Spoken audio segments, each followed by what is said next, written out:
ಎಲ್ಲರಿಗೂ ಜೈ ಭೀಮ್ ಸರ್. ಏನಿವತ್ತು ಬಿಜೆಪಿ ಅವರು ಬಿಜೆಪಿಯ ರಾಜ್ಯಾಧ್ಯಕ್ಷರಿಂದ ಕೋಲಾರ ಜಿಲ್ಲಾಧ್ಯಕ್ಷರವರೆಗೂ ಹೋರಾಟ ನಡೀತಾ ಇದೆ. ಅದು ಒಂಥರ ಖುಷಿ ಆಗ್ತದೆ ನನಗೆ. ಯಾಕಂದ್ರೆ ಹಗರಣ ಏನು ವಾಲ್ಮೀಕಿ ನಿಯಮದಲ್ಲಿ ಆಗಿರೋ ಹಗರಣವನ್ನ ಎತ್ತಿ ಬೀದಿಗೆ ಹಾಕ್ತಾವ್ರಪ್ಪ ಬಿಜೆಪಿ ಅವರಂತ ಒಂಥರ ಖುಷಿ ಆಗ್ತದೆ ಒಂದ್ ಕಡೆ. ಇನ್ನೊಂದ್ ಕಡೆ ದುಃಖ ಆಗ್ತದೆ. ಏನಪ್ಪಾ ಅಂದ್ರೆ ಬಿಜೆಪಿ ಅವರಿಗೆ ದಲಿತರ ಬಗ್ಗೆ ಕಾಳಜಿ ಇದೆಯಾ ಅಂತ. ನಾಗೇಂದ್ರ ದಲಿತ ಅಂತ ಇವ್ರು ಮಾಡ್ತಾವ್ರಂತ ಒಂದು ಕೋಮ್ನವ್ರು ಹೇಳ್ತಾವ್ರೆ. ಆದ್ರೆ ನಾನು ಅದನ್ನ ಹೇಳಕ್ ಹೋಗೋದಿಲ್ಲ. ಬಿಜೆಪಿ ಅವ್ರಿಗೆ ಏನಾದ್ರು ಗೌರವ ಇದ್ರೆ, ದಲಿತರ ಬಗ್ಗೆ ಕಾಳಜಿ ಇದ್ರೆ ಇವ್ರು ಮಾಡ್ಬೇಕಾಗಿರೋ ಕೆಲಸ 108. ನಾನು ಸುಮಾರು 2013ರಿಂದ ಇಲ್ಲಿ ಕೋಲಾರ ಶಾಸಕ, ಹಿಂದೆ ಮುಳುಬಾಗಿಲು ಶಾಸಕ ಆದಂತ ಕೊತ್ತೂರು ಮಂಜುನಾಥ್ ವಿರುದ್ಧವಾಗಿ ನಾನು ಹೋರಾಟ ಮಾಡ್ಕೊಂಡ್ ಬರ್ತಾನೆ ಇದ್ದೀವಿ. ಅವೆಲ್ಲ ಸೇರಿ ಏನು ದಲಿತ ಪರ ಸಂಘಟನೆಗಳೆಲ್ಲ ಸೇರಿ ಹೋರಾಟ ಮಾಡ್ಕೊಂಡ್ ಬರ್ತಾನೆ ಇದ್ವಿ. ಆ ಪ್ರಕರಣವನ್ನ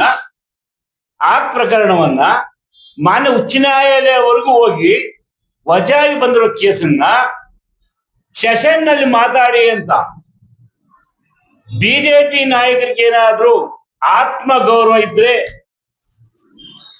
ಇಷ್ಟಾದ್ರೂ ಕಿಂಚಿತ್ತು ದಲಿತರ ಬಗ್ಗೆ ಕಾಳಜಿ ಇದ್ರೆ ಒಂದು ಮಾತ್ರ ಹೇಳಕ್ ಇಷ್ಟಪಡ್ತಾ ಇದೀನಿ. ಅಶೋಕ್ ಅವರು ವಿರೋಧ ಪಕ್ಷ ನಾಯಕರು, ರವಿಕುಮಾರ್ MLC ಮತ್ತೆ ಇವರು ಯಾರು ನಮ್ಮ ಛಲವಾದಿ ನಾರಾಯಣಸ್ವಾಮಿ ಅವರು ಎಲ್ರೂ ಕೂಡ ನಾನು ಪಿಟಿಷನ್ ಕೊಟ್ಬಿಟ್ಟು ಸೆಷನ್ ನಲ್ಲಿ ಮಾತಾಡ್ರಿ, ದಲಿತರಿಗೆ ಅನ್ಯಾಯ ಆಗಿದೆ, ದಲಿತರು ಮೀಸಲಾತಿ ಕಟ್ಟಿದ್ದಾರೆ ಮನುಷ್ಯ ಕೊತ್ತೂರು ಮಂಜುನಾಥ್ ಅವರು, ಅದ್ರ ಬಗ್ಗೆ ಮಾತಾಡಿದ್ರೆ ಇಲ್ಲಿ ಕೋಲಾರ ಜಿಲ್ಲೆಯಲ್ಲಿ ಇವರು ಯಾರವರು ಓಂ ಶಕ್ತಿ ಚಲಪತಿ ಜಿಲ್ಲಾಧ್ಯಕ್ಷರು ಕೊಟ್ಟಿದ್ದೀನಿ, ಮೆಮೊರಾಂಡಂ ಕೊಟ್ಟಿದ್ದೀನಿ.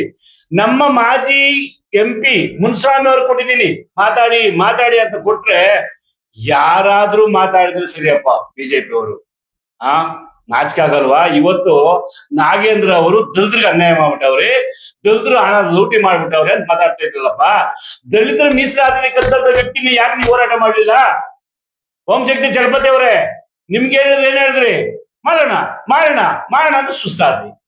MP ಮುನ್ಸಾಮಣ್ಣವ್ರೆ, ಮಾಜಿ MP ಮುನ್ಸಾಮಣ್ಣವ್ರೆ, ಕೊತ್ತೂರು ಮಂಜಿನ ಬಗ್ಗೆ ಜಾತಿ ಕದ್ಬಿಟ್ಟಾರೆ, ನಮ್ ಜಾತಿ ದುರುಪಯೋಗ ಆಗಿದೆ, ನೀವು ಮಾತಾಡಿ ಅಂತ ನಾನು ಹೇಳಿದ್ರೆ ಇವತ್ತು ನಾಗೇಂದ್ರ ಅವರು ನಿಮ್ ಚಡ್ಡಿ ದೋಸ್ತ ಅಲ್ವಾ?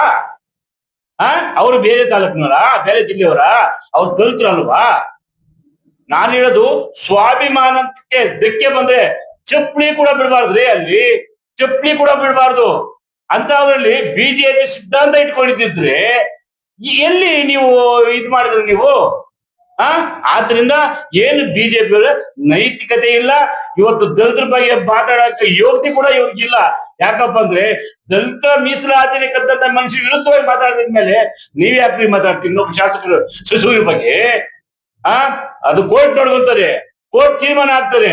ಕೋರ್ಟ್ ತೀರ್ಮಾನ ಕಾಯ್ಬೇಕಷ್ಟೇ ನೀವು. ಇದು ಕೊತ್ತೂರು ಮಂಜುನ ವಿಚಾರವಾಗಿ ಹೇಳಿದ್ದು ಆಯ್ತಾನೆ ನೀವು. ಆದ್ರಿಂದ ಏನು ದಲಿತರಿಗೆ ಕಿವಿಯಲ್ಲಿ ಹೂ ಹೇಳಕ್ ಬಿಡ್ತಾ ಇದ್ರಿ ಬಿಜೆಪಿ ಅವರು. ದಯವಿಟ್ಟು ಆ ಕೆಲಸ ಮಾಡ್ಬೇಡಿ. ಏನ್ ಹಗರಣ ಆಗಿದೆ ಅದು ಹೇಳಿ. ಯಾರೇ ಹಗರಣ ಮಾಡಿದ್ರು ಕೂಡ ಅವ್ರ ವಿರುದ್ಧವಾಗಿ ರೋಡಕ್ ಬಂದ್ರೆ ಬಹಳ ಸಂತೋಷ ಆಗ್ತದೆ. ನೀವ್ ಯಾಕಂದ್ರೆ ಪಬ್ಬೆ ಹೊಡೆಯೋದು ರಾಜಕಾರಣ ನಮ್ಗೆ ಬೇಡ. ವಿರೋಧ ಪಕ್ಷ ನಾಯಕರಿದ್ದಾಗ ಏನ್ ಮಾಡ್ಬೇಕು, ಆಡಳಿತ ಪಕ್ಷ ನಾಯಕರಿದ್ದಾಗ ಏನ್ ಮಾಡ್ಬೇಕಂತ ಫಸ್ಟ್ ಬಿಜೆಪಿ ಅವರು ತಿಳ್ಕೋಬೇಕು. ನಾನು ಇನ್ನೊಬ್ಬರಿಗೆ ಬಗ್ಗೆ ಮಾತಾಡಲ್ಲ. ಯಾಕೆ ಮಾತಾಡೋದು? ಅವ್ರದ್ದು 108 ನಾನು ಮಾತಾಡಲ್ಲ. ಆದ್ರಿಂದ ಈ ವಿಷಯವಾಗಿ ನನ್ನ ಖಂಡಿಸ್ತೀನಿ. ಮುನ್ಸಾಮಣ್ಣವರಾಗ್ಲಿ, ಓಂ ಶಕ್ತಿ ಚಲಪತಿ, ಇಡೀ ಬಿಜೆಪಿ ಸಮೂಹ ಏನಿದೆ ಅದನ್ನ ದಲಿತ ವಿರೋಧಿ ನಡೆ ಅಂತ ಹೇಳಿ